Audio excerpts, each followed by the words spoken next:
Welcome to the Tech Egg. Don't get scrambled. Enjoy the video. In this video, I will show you how to use a Vega curler for beautiful, lasting curls.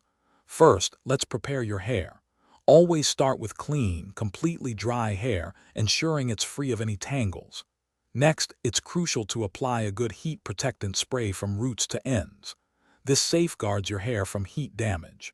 Finally, section your hair into manageable parts, ideally 1 to 2 inches wide, using clips. This makes the curling process much easier and more consistent. Now let's get to the curling technique. Take one of your prepared sections. Open the Vega curler's clamp and position the hair section between the barrel and the clamp. Close the clamp gently, then wrap the entire section of hair smoothly around the barrel, always directing it away from your face for a flattering look. Hold the curler in place for about 5 to 10 seconds. Finer hair might need less time, while thicker hair benefits from a slightly longer hold.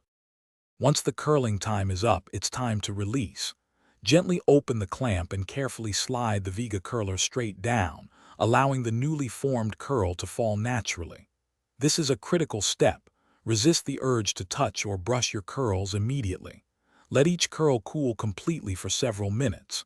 This cooling period is essential as it helps to set the curl, ensuring it lasts much longer throughout your day. For added longevity, a light mist of flexible hairspray works wonders. For your final look, once all curls are completely cool, gently run your fingers through them to separate and soften the waves.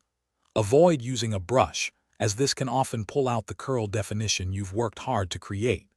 If you desire a more voluminous style, you can gently backcomb at the roots. Remember, practice makes perfect. Experiment with different Vega curler barrel sizes to achieve various curl patterns, from tight ringlets to loose, beaky waves. Enjoy your beautiful, bouncy curls. Thanks for watching. Consider subscribing if I helped unscramble your problems.